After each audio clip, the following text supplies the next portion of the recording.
Aku menganggap diri aku adalah seorang dreamer, dan sebagai seorang dreamer pastinya nggak jauh-jauh ya dari yang namanya pernah ngalamin namanya kegagalan. Tapi menurut aku kegagalan itu kembali lagi ke mindset bagaimana kita mendefinisikan satu kata tersebut. Buat aku, ketika aku mendengar gagal, sebenarnya di kamus aku tuh aku melihatnya bukan sebagai kegagalan, tapi belum berhasil. Dan sebenarnya sama aja, tapi yang membedakan adalah bagaimana akhirnya benak aku atau otak aku tuh menginternalisasi phrase atau kata tersebut. Ketika aku bilang belum berhasil, maka otomatis ada the magic word, yaitu belum, not yet. Dan ketika aku bilang belum, berarti ada chance atau kesempatan bahwa akan berhasil ke depannya. Jadi ketika ada sesuatu yang gak sejalan dengan keinginan aku, entah itu penolakan beasiswa, entah itu penolakan dari universitas yang udah kita impi-impikan, aku melihat oke, kalau misalnya terbentur dengan kegagalan, buat aku ini berarti belum berhasil dengan aku yang sekarang, dengan cara yang selama ini, tapi masih ada kemungkinan aku bisa mencapai cita-cita itu kalau aku coba sekali lagi dengan cara yang berbeda dengan diri aku yang udah diimprove.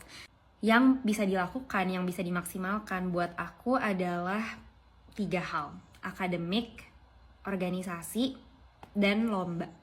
Karena menurut aku, kita pengen daftar ke universitas manapun, baik itu dalam negeri maupun luar negeri, yang akan dinilai dari kita itu kecerdasan IQ tentunya, tapi juga EQ, emotional quotient. Menurut aku, salah satu yang akhirnya membantu aplikasi aku ketika aku daftar ke luar negeri terutama adalah ketika melihat portofolio sertifikat organisasi dan lomba yang pernah aku lakukan, seperti OSIS, MPK, terus habis itu lomba English Speech, aku jadi panitia pensi atau jadi panitia buku tahunan, apapun lah dulu sekolah aku punya acara, aku daftar gitu jadi panitianya. Dari situ kan kelihatan karakternya, berarti anak ini nggak cuma cerdas secara nilai doang, nggak cuma book smart, tapi juga street smart. Jadi paket komplit gitu ya istilahnya. Dan dengan kita street smart itu tuh biasanya berarti anaknya ngerti gimana caranya mentoleransi sifat-sifat teman-teman yang mungkin karakter yang berbeda dengan karakter kita. Berarti kita juga udah belajar yang namanya negosiasi. Kita udah pernah belajar yang namanya mendelegasikan tugas, membalance manajemen waktu yang tidak bisa kita pelajari kalau misalnya kita hanya fokus dengan apa yang terjadi di kelas. Jadi selama SMA fokus dengan itu yang pertama. Hai Kak Zaf, buat kakak orang yang red flag tuh yang kayak gimana sih? Sebagai seseorang yang pernah tinggal di Jepang selama 10 tahun, satu kebiasaan orang Jepang yang sangat membudaya di diri aku adalah menghargai waktu. Jadi buat aku, orang yang red flag adalah orang yang belum bisa disiplin dengan waktu diri sendiri maupun waktu orang lain. Ini 3 habit aku biar disiplin waktu. Pertama, aku akan selalu mengalokasikan waktu untuk semua produktivitas aku, biar aku bisa memaksimalkan waktu kerja maupun waktu istirahat. Kedua, kalau misalnya aku ada janji dengan orang lain, maka aku akan selalu berusaha untuk datang 5-10 menit sebelum jam yang sudah ditentukan. Terakhir, kalau aku menghadiri kelas atau rapat yang agendanya tertulis 60 menit, maka aku akan mengefektifkan waktu 60 menit tersebut. Selebihnya, aku akan mengoptimalkan waktu aku untuk kegiatan produktif lainnya. Menurut aku, menghargai waktu adalah salah satu hal kecil yang berdampak besar. Karena aku ingin achieve banyak hal, aku rasa sangat penting untuk memaksimalkan 24 jam yang aku punya. Jadi, orang yang red flag adalah mereka yang belum disiplin tentang waktu, terutama mereka yang suka korupsi dengan waktu orang lain. Yuk kita biasakan yang benar, jangan benarkan yang biasa. Bisa dimulai dari 3 habit untuk menghargai waktu diri sendiri maupun precious people kita. Aku selalu bilang bahwa pada akhirnya kunci untuk semua pintu kesempatan adalah informasi. Dan untuk bisa mendapatkan informasi tersebut berarti kita sebagai anak muda nggak boleh males riset, nggak boleh males baca, nggak boleh males tanya-tanya, cari-cari informasi untuk apapun yang pengen kita raih. Contoh kecil adalah seperti ketika dulu aku pengen daftar kuliah ke luar negeri dan sekolah aku waktu itu belum mumpuni gitu ya untuk support karena angkatannya juga masih sedikit yang kuliah di luar negeri. Akhirnya yang aku lakukan adalah cari sendiri di internet how to work in the UN, how to study in Japan, how to get scholarship. Aku tulis semuanya, pokoknya how to. Yes, walaupun banyak informasi yang menggunakan bahasa Inggris, kadang kita harus translate dulu baru kita ngerti, tapi menurut aku ini adalah langkah paling pertama dan kita nggak boleh males melakukan itu semua. Kalau misalnya selama ini kita berekspektasi, nanti juga ada yang nawarin, nanti ada yang nawarin, begitu kita udah di usia dewasa, nggak ada yang nawarin dan harus kita yang jemput bola itu sendiri dan jemput kesempatan itu sendiri. Banyak sekali beberapa kali kesempatan yang aku dapatkan di Jepang, baik itu magang, baik itu kerja, itu bukan karena orang kayak aku pengen rekomendasi Zafira tapi aku langsung kirim email ke CEO-nya dan aku bilang saya pengen magang di company Anda, ini CV saya, tapi saya masih semester segini, boleh atau enggak. Dan aku berprinsip the least that you can do is ask and try. Mentok-mentok ya ditolak, tapi kan ada kesempatan diterima juga. Dan menurut aku mindset seperti itu yang dimana ya udah dicoba aja dulu, aku pasti bisa, aku nggak boleh males. Ini yang semua anak muda harus bisa punya gitu ya, untuk bisa membuka gerbang-gerbang yang pengen mereka buka untuk mereka sendiri. Kalau misalnya pertanyaannya adalah antara kita ya udah nyerah atau kita coba lagi ketika rasanya alam semesta nggak mendukung cita-cita kita, aku pernah ada di posisi seperti itu juga. Karena dulu ketika aku pertama kali daftar S2, aku keterima di University of Cambridge di UK, tapi abis itu nggak dapet beasiswanya. Akhirnya nyoba lagi tahun depannya, keterima di Cambridge lagi, keterima juga di Harvard, terus beasiswanya ketolak lagi. Buat teman-teman yang pengen lihat video penolakannya ada di channel aku juga. Dan itu rasanya kayak kok hidup gini banget ya gitu. Tapi kembali lagi seperti yang tadi aku bilang, hidup itu pilihan. Antara kita coba lagi dan kita ambil semua pelajaran dari kegagalan-kegagalan yang kita hadapi, atau kita ya udah pindah jalur dan kita memutuskan untuk mencari cita-cita lain. Aku punya prinsip, mendingan aku nyesel setelah aku nyoba dan lagi daripada aku nyesel karena aku nggak pernah mencoba sama sekali atau nggak pernah mencoba lagi padahal kesempatannya masih ada. Dan di usia aku yang sekarang, aku ngerasa keputusan terbaik untuk diri aku adalah untuk mencoba lagi. Dan ketika gagal itu bukan karena kita nggak mampu ya, tapi karena kita belum punya informasi lengkap tentang apa sih yang bisa membuat kita lebih mulus jalannya. Nah dari kegagalan itulah kita belajar, oke, berarti CV kita perlu diimprove, oke, interviewnya harus latihan lagi, oke, personal statementnya harus dikasih feedback lagi dari orang-orang yang lebih ahli dari kita. Dan antara kita pengen melihat itu sebagai tempat belajar adalah kembali lagi ke diri kita sendiri. Yes, pernah mengalami masa itu, antara pengen lanjut atau pengen ganti cita-cita itu pilihan, dan harapannya apapun itu kita bisa tetap menghidupi keputusan kita dan juga dengan menghidupi nilai-nilai yang integritas.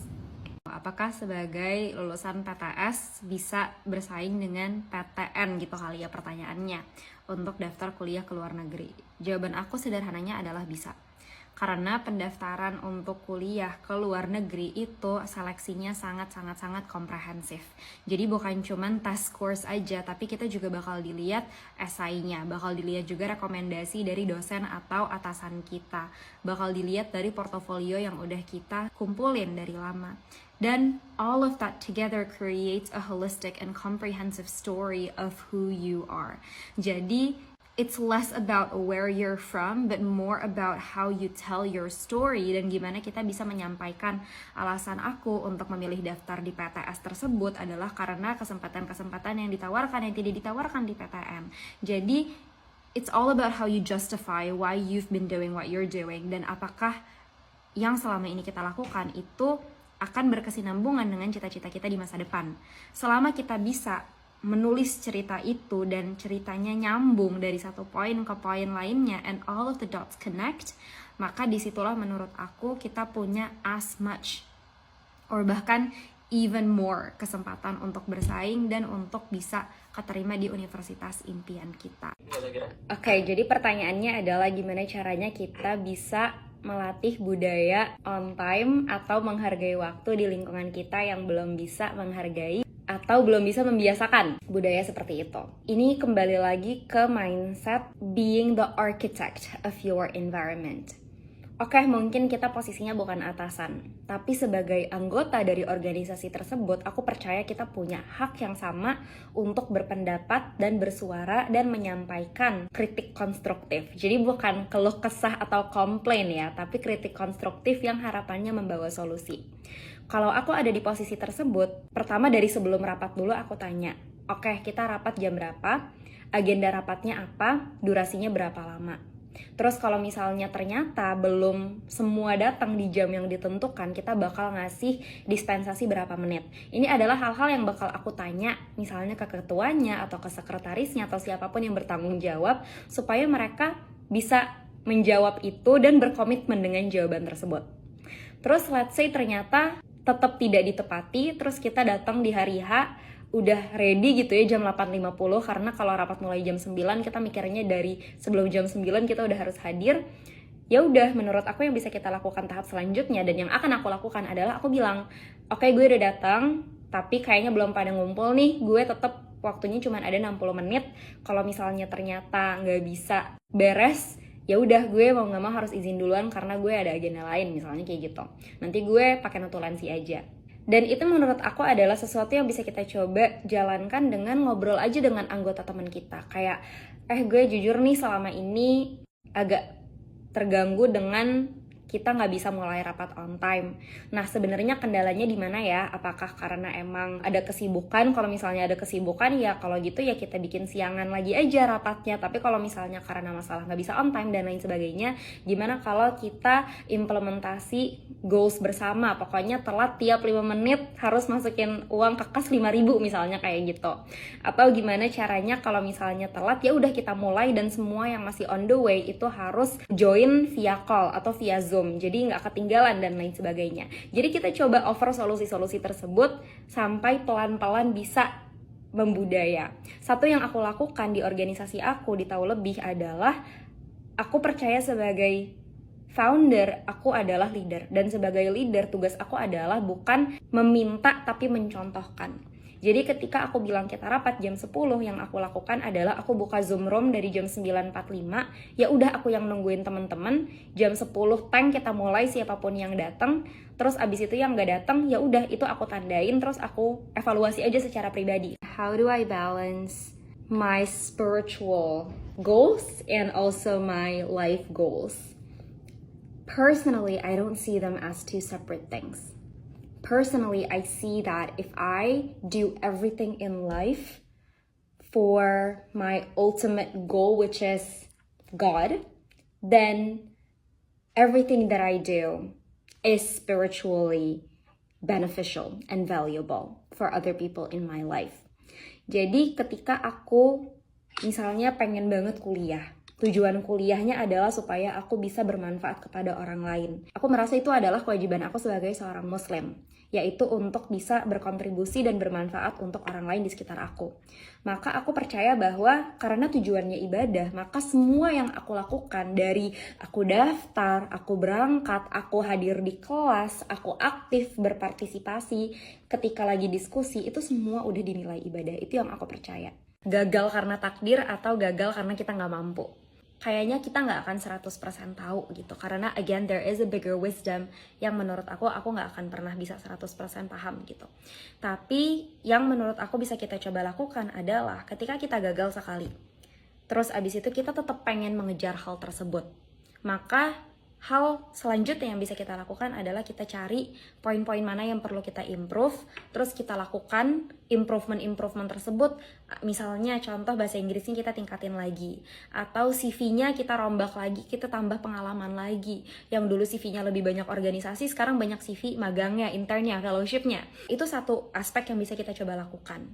Tapi terus setelah kita effort, hasilnya apakah akan sesuai dengan harapan atau enggak, itu it's not up to us. Contoh kecil adalah ketika aku dulu daftar ke Tokyo University untuk S1, ditolak. Akhirnya untuk S2 aku coba lagi, ditolak lagi. Contoh lain, ketika aku daftar untuk Oxford, pertama kali jalur berkas langsung ditolak.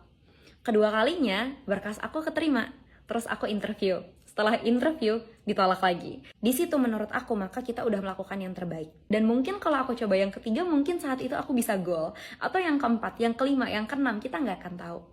But at the end of the day, yang menurut aku perlu kita fokuskan adalah apa yang bisa kita kontrol. Dan yang bisa kita kontrol adalah usaha kita. Sisanya, aku sebagai manusia percaya bahwa banyak faktor X yang aku nggak akan tahu, dan aku sangat menerima itu. Kak, gimana caranya bisa pede untuk public speaking? Satu yang aku bersyukur sama orang tua dan guru aku ketika aku kecil adalah sering mendorong aku untuk ikut berbagai kesempatan yang mewajibkan aku untuk melakukan public speaking. Sampai sekarang akhirnya kalau aku tampil depan umum, aku udah nggak ngerasa nervous lagi dan aku jadi ngerasa kayak ngobrol santai aja sama teman-teman aku sendiri. Yang sekarang aku selalu ingat ketika aku pengen public speaking adalah pertama, ingat bahwa orang tuh sebenarnya nggak sepeduli itu kok sama kita. Kalau kita ada 1-2 kata yang salah, kemungkinan besar antara mereka nggak nyadar atau besoknya mereka juga udah lupa kalau kita melakukan kesalahan itu. Yang kedua, memang semua itu nggak ada proses yang instan. Mau nggak mau, kita harus mengakumulasi pengalaman kita supaya kita lama-lama bisa jadi jago. Buat teman-teman semuanya yang ngerasa, ya tapi aku dulu nggak pernah ikut lomba public speaking, nggak ada yang namanya terlambat, bisa mulai dari sekarang dan nggak perlu ngebandingin sama orang lain karena hari pertama kita pasti nggak akan sama dengan hasil dari hari ke-100-nya seseorang. Ketika kita dihadapkan gitu ya dengan suatu kegagalan, itu tuh biasanya opsinya 2. Kita masih pengen berjuang atau enggak. Kalau misalnya masih, ayo dicoba sekali lagi, tapi tentu dengan improvement yang harus kita coba lakukan untuk diri kita sendiri. Tapi kalau misalnya dihadapkan dengan suatu kegagalan dan kita ngerasa gue udah gak mau lagi, ya udah berarti tinggal kita cari pilihan lain dalam hidup kita tuh apa sih yang bisa dikerjain. Dua-duanya sama-sama ada konsekuensinya. Kalau kita nyoba sekali lagi, berarti konsekuensinya mungkin kita ketinggalan 1 tahun lagi untuk meniti karir, terus kita gap year lagi, keluar duit lagi. Tapi kalau misalnya kita memilih jalan satu lagi, oke, mungkin plus poinnya adalah ya udah kita bisa catch up dengan teman-teman kita. Tapi mungkin minus poinnya adalah akan selalu ada rasa penasaran untuk mengejar cita-cita S2 tersebut, contoh. Jadi kita ambil kegagalan itu sebagai feedback data dan kita gunakan data tersebut untuk mengimprove apa yang bisa kita improve. Aku harus yakin sih bahwa aku bukan perencana yang terbaik. Aku cuma manusia dan wisdom aku tuh terbatas. Jadi banyak banget faktor X di luar sana yang aku nggak tahu dan aku harus percaya dengan itu. Itu bagian dari aku akhirnya bisa ikhlas. Akhirnya aku sambil memproses itu, aku juga percaya bahwa nggak ada yang namanya gagal, yang ada itu tuh not yet. Jadi magic word-nya tuh not yet, dan kalau not yet kan berarti belum. Kalau belum berarti akan. Kalau misalnya ada kunci yang nggak bisa ngebuka pintu yang kita harapkan, itu karena kuncinya tuh belum diasah gigi-giginya sesuai dengan lock di pintu tersebut. Jadi tinggal kita asah dulu, dan harapannya adalah selanjutnya kita masukin kuncinya itu bisa kebuka. Jadi aku percaya bahwa again gak ada yang namanya gagal, adanya belum. Untuk menemani keseharian produktivitas aku di tahun 2024 ini, aku akan menggunakan Precious Planner, yaitu koleksi planner pertama yang aku launching tahun 2023 kemarin di bulan November. Precious Planner ini itu tuh udah dengan desain yang menurut aku ideal banget. Karena aku sendiri udah pakai planner dari tahun 2017, 2018, dan sejak itu sampai sekarang aku udah menggunakan berbagai planner yang akhirnya membuat aku bisa menentukan oke, yang paling cocok buat aku itu tuh stylenya seperti apa, dan itulah yang akan kalian lihat di Precious Planner ini. Jadi kalian bisa langsung aja follow Instagramnya Precious Planner atau Instagram aku untuk dapetin kabar terbaru terkait restock Precious Plannernya. Akan terbatas, jadi jangan sampai ketinggalan ya. Someone said I don't get insecure, and I would say it would be accurate to say that I don't get insecure. But the reason why I think it's unnecessary to get insecure about yourself is because let's say there's someone who is 5 years my senior and they have achieved so much in life. In my mind, I would immediately justify that by thinking, oh, but she's lived 5 years longer than I have. Therefore, it makes more sense that she has more experience than I do, and it makes sense that I'm not there yet. But what can happen in the next 5 years of my life is to get there if I actually want to achieve the things that she has achieved. So that's one example of how my brain works. When I see someone accomplishing amazing things, I would celebrate that and I would think, well, I can have that too if it's what I want, and if I work hard enough. I don't believe in jealousy, and I don't believe in being envious. I believe in celebrating other people for their accomplishment and then taking that as a motivation. Like, I don't think it's a competition. I think you're only competing with yourself, with the person that you were yesterday, with the person that you were the month before.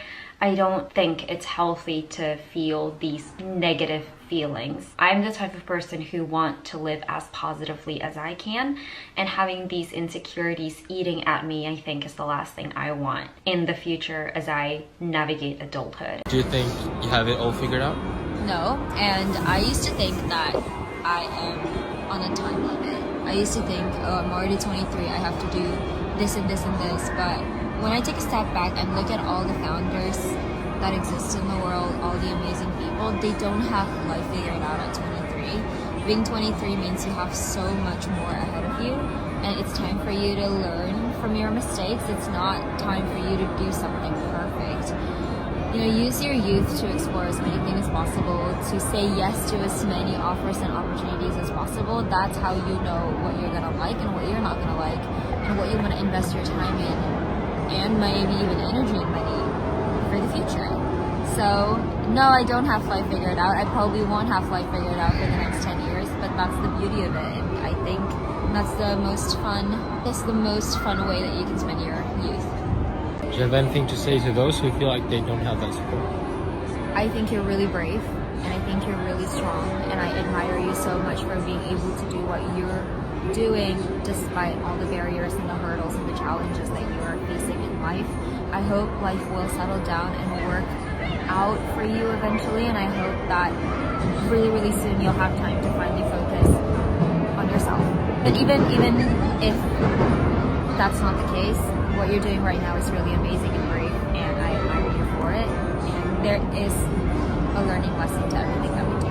Aku menamakan ini short term planning, tapi lebih ke planning apa yang ada di depan mata. Jadi contoh, setiap harinya aku planning, hari ini tanggal 8 aku bakal ngirim email ke siapa. Nah, apakah terus semuanya dikerjakan? Sebenarnya enggak juga, teman-teman. Kalau kalian lihat, ada beberapa item yang aku tulis di planner aku yang akhirnya aku coret. Jadi planner ini bukan ada untuk mendikte hidup kita dan bikin kita jadi stres kayak aduh mau gak mau harus dikerjain, enggak. Tapi planner ini ada untuk ngasih overall framework atau arahan kita harus ngapain. Dan kalau misalnya ternyata nggak dikerjain, planner ini jadi reminder buat kita, oh hari ini nggak sempat, berarti besok harus nyari waktu untuk item A, B, C yang belum sempat dikerjain kemarin. Aku tuh masih mau nggak sih? Kalau misalnya masih mau, berarti konsekuensinya adalah aku harus ngambil gap year untuk mempersiapkan seluruh persyaratan dan pendaftaran berkas. Ketika aku berdialog dengan diri sendiri, jawabannya adalah yes, I still want to achieve this dream. I still want it so bad. Nah,